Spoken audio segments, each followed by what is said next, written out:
Decíamos que íbamos a analizar más temprano un poco los dichos, las declaraciones de Bonomi para entender un poco más el fenómeno del crecimiento del delito en estos últimos meses. Y nos acompaña Andrés Ojeda, abogado penalista. Como siempre, un placer recibirte, Andrés. ¿Cómo andan?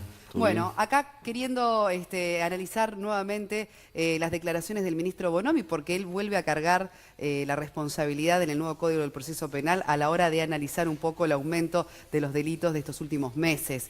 Es claro en responsabilizar en ese sentido la actuación de los jueces y la incidencia, en definitiva, en la seguridad pública. Sí, hasta hace poco la crítica era al nuevo código. Ahora se agrandó, aumentó y es también para el accionar de los jueces. O sea, ya ha tenido quizá el tercer enfrentamiento duro en poco tiempo con el Poder Judicial y es la tercera vez que el Poder Judicial lo manda a leer, porque eso no lo digo yo, lo dice el propio Poder Judicial.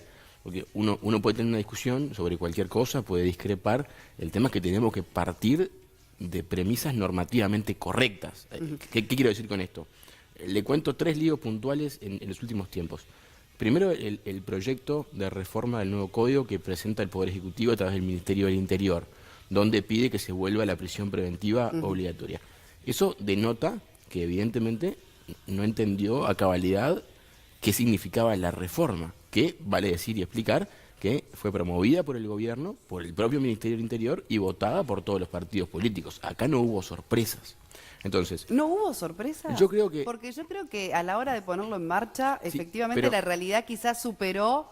pero fíjate con que, primero, propone un proyecto que va en contra del espíritu de la reforma. Luego, en la última salida de prensa, dice 2 cosas que a mí me preocupan mucho. La primera, se queja de que tiene 500 o 600 policías Sí, eso lo vamos afectados a analizar a la custodia de eventuales denunciantes de violencia doméstica. Y lo otro que dice que es terrible es critica al juez de Atlántida, por este caso que ha sonado, por no haber propuesto prueba durante el juicio. Y bueno, tienen que saber que el código, por definición, dice que los que proponen pruebas son las partes, fiscal y defensa. El juez está vedado de proponer prueba legalmente. Vayamos al caso puntual ese para poder entender más en la práctica la situación. Caso San Luis, ¿verdad? Del homicida de la persona del kiosco de San Luis, lo mata, es liberado por falta de pruebas, dice el juez, que Bonomi critica, Marcos Seijas. Sí. Lo cierto es que el hombre queda libre, vuelve a cometer otro homicidio y recién ahí es llevado, bueno, lo agarran y tiene prisión preventiva, pero tuvo que cometer otro homicidio más para estar en prisión preventiva. Entonces ahí Bonomi dice, el juez tenía material suficiente con el crimen del kiosquero de San Luis como para que ya no quedara liberado y sin embargo no fue así. Esta persona estaba en prisión preventiva durante su juicio por el primer homicidio, digamos. Cuando se produce toda la prueba durante el juicio, cuando se llega al final, yo vi la sentencia, está muy bien, está muy fundada la sentencia y está muy bien aplicada la norma, lo cual a mí me sorprendió porque pensé que íbamos a demorar mucho más en tener sentencias mucho más cerca de la norma actual que la que teníamos antes, que iba a ser más difícil evolucionar hacia lo nuevo. Él valora la prueba que tiene. Pasa que antes, vamos a entender de dónde venimos, ¿no? Los fiscales, con esta prueba que teníamos ahora para este asunto, iban en coche, por decirlo de una forma, en el sistema viejo. Una vez que había un procesamiento en el sistema viejo, siempre había una condena. Prácticamente no había chance de que no hubiera condena. Ahora esto cambió. Ahora el proceso judicial dejó de ser, yo no quiero decir una farsa, pero antes no había un proceso judicial donde vos tuvieras un resultado incierto. Vos procesaban a alguien y sabías que el 99,9% de los casos iba a ser condenado por el delito por el que fue procesado. El juicio era una formalidad. Ahora el juicio tiene sentido. Yo puedo ir a un juicio, me puede ir bien, puedo ir a un juicio, me puede ir mal. Y acá está la prueba. La fiscalía llevó sus pruebas, no eran suficientes, no eran concluyentes, y el juez le dijo, mire, si usted no me trae plena prueba de que cometió un delito, yo lo tengo que absolver. Estoy obligado a absolverlo. Ahora, ¿por qué el juez, porque acá está el centro de lo que la gente quiere entender, ¿por qué el juez, sabiendo que necesitaba una prueba determinante, como era la prueba balística en el caso de este hombre de San Luis, ¿por qué no la pide? ¿Por qué no le pide al fiscal, tráigame esta prueba, tráigame esta otra? Fíjate que no colaboran. Pero fíjate que mal acostumbrados estamos, que el juez, que es el tercero imparcial, que tiene que decidir, le estamos pidiendo que se convierta en parte y genere prueba. Es como que yo juego un partido de fútbol y el árbitro me diga, mira, anda por este lado que que la defensa es medio flaca, te metés y haces un gol. Pero no le puede sugerir al fiscal que no tiene los elementos No, suficientes no. para que el fiscal siga Pero es que aportando si más somos dos evidencia. partes, si somos vos y yo, que estamos en un contradictorio discutiendo algo y hay un tercero que está decidiendo, el tercero no puede sugerirle a una de las partes que presente tal o cual prueba. El tercero está para decidir. Si no, yo que soy la otra parte, que estoy defendiendo a alguien, digo, ¿pero cómo? Estoy compitiendo contra un fiscal y el tercero que está decidiendo resulta que es parte de la fiscalía. Entonces, ¿cómo es? Claro, pero después cuando también entendemos la situación en la que están los fiscales, desbordados de trabajo, sin los suficientes recursos, uno también piensa si eso no pone, en definitiva, en cuestionamiento también esas garantías. Bueno, pero eso ¿no? es distinto, Porque... es completamente distinto a cargarle las tintas al juez porque no se metió a generar prueba. Si el juez se mete... ahora es absolutamente imparcial Pero y es no que debe es lo lógico, sugerir a ninguna que de las partes. el que está para decidir sea imparcial es como el que está en la etapa del libro. A mí me parece que nosotros estamos tan acostumbrados a que el juez sea inquisidor, como era antes, que buscaba prueba, preguntaba, hacía todo el trabajo, ¿verdad? En materia de investigación. Y después se cambiaba el saco y decidía. O sea, a mí me gustaría que si el día de mañana yo paso por un juzgado, el que decida, solamente decida y no genere prueba en mi contra para después decidir sobre mí. O sea, es de locos. No digo que en este caso no estamos defendiendo un resultado, ni mucho menos. Estamos defendiendo cómo se trabajó judicialmente. Y creo que lo más peligroso que pasó, en este caso puntual, es que la pancarta de la marcha que antes decía renunciar a Bonomi, ponele, ahora dice renunciar al juez. Entonces, creo que el Ministerio del Interior se termina envalentonando a seguir cargando contra los jueces porque a nivel de opinión pública levantó y picó eso. Ahora, ¿cómo podemos también entender que el propio Vázquez acompañe modificaciones al nuevo Código del Proceso Penal desde que se puso en marcha, justamente porque entiende que hay algo que no está funcionando en el sentido de que hay delincuentes que están quedando libres y que están reincidiendo en el delito? Es que en realidad estamos asumiendo que eso tiene que ver con el nuevo código. No hay un solo estudio científico de ningún tipo. Pasa que obviamente queda cómodo echarle la culpa al código porque el código en sí no se defiende. Yo creo que la reforma que mandó el Poder Ejecutivo denotan que no comprendieron a cabalidad la reforma que se hizo. No comprendieron, porque uno de los ejes de la reforma es que la prisión preventiva no puede ser obligatoria, porque si es obligatoria es un adelanto de pena, no es preventiva. Si yo ahora voy a ir a un juicio, porque en el juicio me van a decir si yo fui culpable o no de lo que estoy haciendo, porque me va a haber prueba, porque me puedo defender, si me meten en preventiva obligatoria, ya me están castigando de antemano. Y si después me va bien en el juicio, o sea, volvemos a lo de antes, en muy buena medida, si reinstalamos una preventiva obligatoria. Aparte, la realidad es que hoy... Pero entonces esas personas al menos deberían tener, no digo prisión preventiva, pero un seguimiento policial. Pero, ¿preventiva cuándo hay? En muchos casos hay preventiva hoy. No hay tanta menos preventiva como se pensaba. Esa es la realidad. Tenés preventiva para la gente que se pueda fugar, para la gente que pueda atentar contra medios de prueba o pueda ser un peligro para la víctima.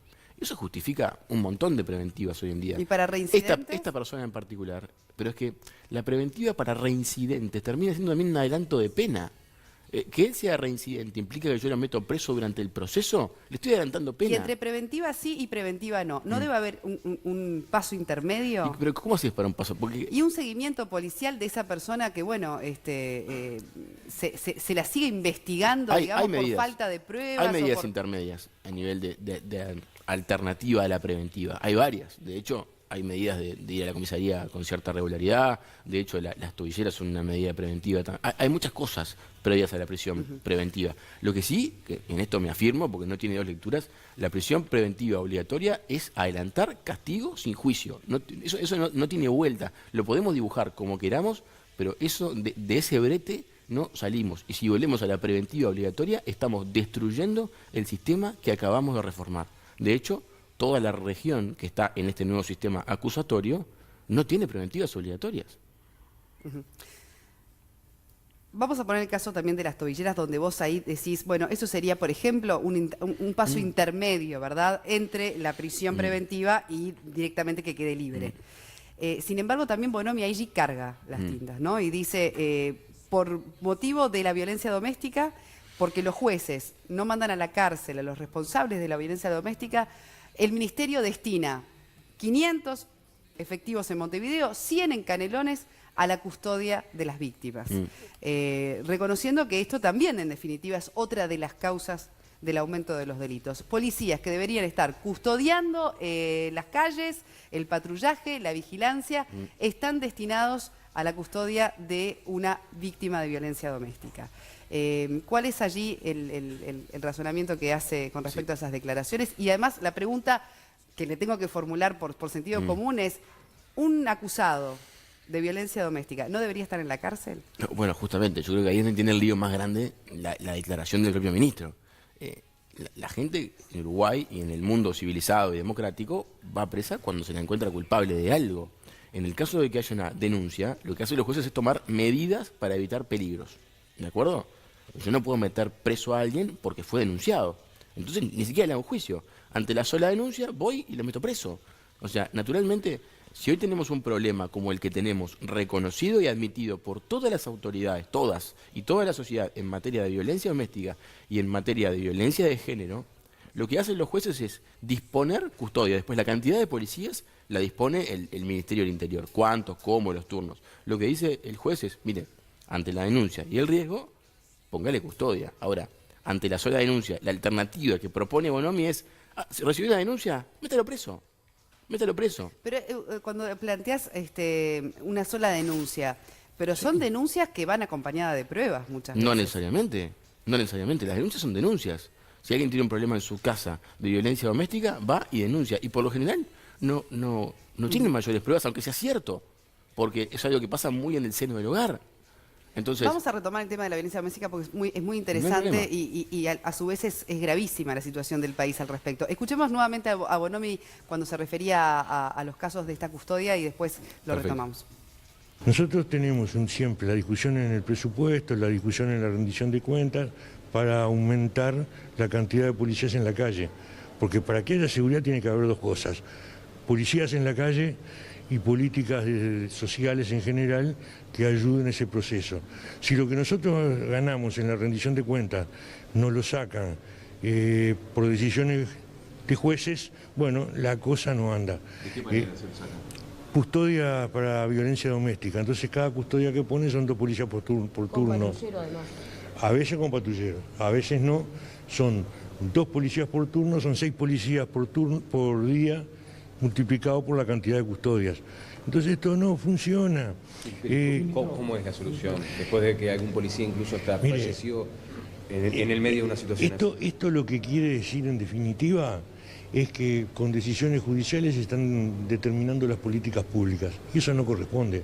El juez no puede cambiar las políticas públicas. Y sacando policía de la calle, cuando está planificado un sistema de patrullaje, de vigilancia y de acercamiento a la población, quitarle a los policías cambia eso. Y ese no es el camino, Bueno, ahí argumentaba su postura con respecto a esa decisión de jueces de destinar, cuando además, bueno, hay un límite de las tobilleras, ¿no? Cuando a veces no alcanzan las tobilleras para todos los casos de denuncia, es que se envía una custodia policial a la víctima. En el caso que planteaba el ministro de que, bueno, con esto se entorpece lo que tiene que ver con la vigilancia, hay menos efectivos en la calle para la seguridad pública. ¿No es suficiente delito en caso de probarse la violencia doméstica como para ir a la cárcel hoy con la legislación que tenemos? Nadie dice que no, lo que él pero para probarse tiene que ¿Pero correr hay presos un proceso. por delito de violencia doméstica? Es que la violencia doméstica o tiene un delito autónomo de violencia doméstica o tiene un delito de lesiones, ¿verdad? Detrás, delito de lesiones como para cualquier persona. Y si en el caso de fallecimiento, un delito de homicidio. Hay que ver cada caso. Obviamente estoy hablando sin llegar al extremo Bueno, del pero homicidio. en el caso hay lesiones graves y gravísimas. En casos de violencia doméstica, perfectamente. O sea, todo eso, como cualquier delito, lleva una denuncia, lleva un proceso judicial y una sentencia al final.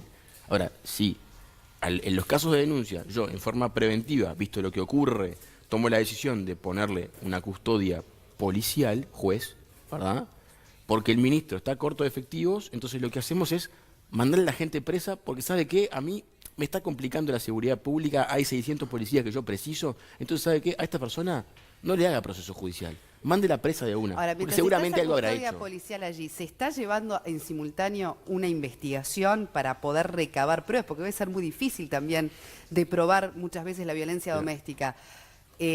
Pero mientras tanto, ¿está en curso una investigación? Y naturalmente, de hecho, en muchos casos lo lleva adelante el juzgado especializado, en familia especializado, lo lleva adelante un juzgado penal en el caso de corresponder una investigación penal mayor. A veces las medidas cautelares son las de no acercamiento, a veces es la tobillera, y en casos quizá de más sospecha de posible riesgo, se recurre a la custodia policial. Lo explicó muy bien esto hace algunos días el presidente de los magistrados, digamos, la gremial de magistrados, que no puede pedir el ministro que metan presa a la gente por solas denuncias porque no le alcanzan los efectivos. O sea, nos damos cuenta de la gravedad de lo que estamos diciendo. Mañana hay una denuncia. En definitiva, lo que quieren decir es que la situación de gravedad que tenemos en materia de inseguridad no es por tener 600 menos efectivos aunque fuera por eso exactamente, no puede un juez en democracia mandar gente presa porque hay una denuncia, sin haber investigado, sin tener una prueba. Si no, con ese criterio, cualquiera, yo mañana voy,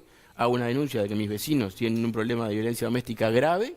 Entonces, bueno, a veces lo llevan presos porque no tenemos efectivos para custodia. En la percepción de la opinión pública también uno puede pensar que frente a una denuncia de violencia doméstica, con la gravedad que eso implica, siempre termina como en una medida, ya sea la tobillera, ya sea la custodia policial, pero ¿y después qué más?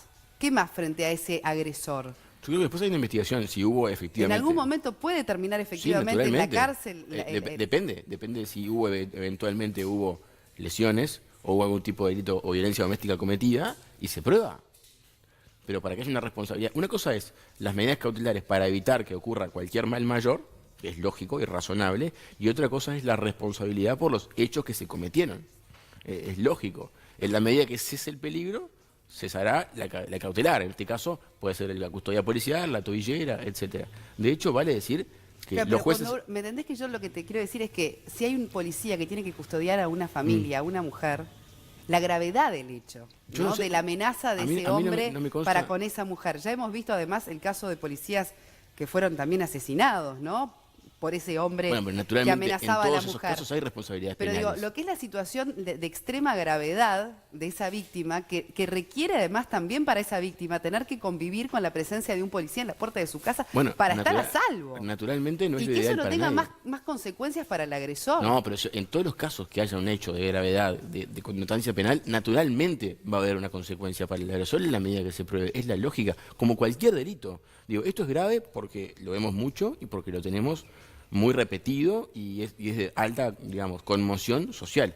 Pero el trámite penal es el mismo. Si un hombre mata a alguien en una rapiña, bueno, buscaremos prueba de que mató en la rapiña y lo condenaremos por el homicidio y por la rapiña. Esto es lo mismo. Si hay un tema de violencia doméstica, se probará la violencia doméstica y será condenado por un delito de violencia doméstica, por un delito de lesiones o por lo que corresponda. De que hasta que no haya un desenlace fatal, el agresor no va preso. Bueno, pero eso es sensación, porque la realidad es que el Poder Judicial no anda por la vida dejando libres a agresores porque le divierte. Yo creo que acá somos un poco injustos a veces con el Poder Judicial y con la Fiscalía. Digo, la realidad, y yo esto lo repito constantemente, las puertas de los juzgados no son giratorias. Eso es una leyenda. Pero no podemos en ningún caso pedir que el ministro del Interior del país pida cárcel ante la sola denuncia para evitarse disponer de efecto, porque ni siquiera es póngalos en la cárcel porque hicieron un hecho gravísimo, es póngalos en la cárcel porque a mí me complica porque preciso los policías. Nos damos cuenta de la gravedad de lo que está diciendo. O sea, miren, no le haga juicio, no le haga nada, métalo preso y después vemos. Yo preciso los policías. Es de locos, es de locos. Digo, me parece más razonable que de última quisiera conversar con el Poder Judicial medidas alternativas para poder generar esa custodia de otra forma, con menos efectivos, con una tobillera, hacer una inversión, me parecería más razonable. Ahora, embestir de esta manera contra el Poder Judicial es de una irresponsabilidad superlativa. Bien, muchísimas gracias. Gracias Andrés a ustedes, Ojeda, por acompañarnos y discutir estos temas sin duda que son los que están puestos sobre la mesa en la actualidad. Muchas gracias. Gracias a ustedes.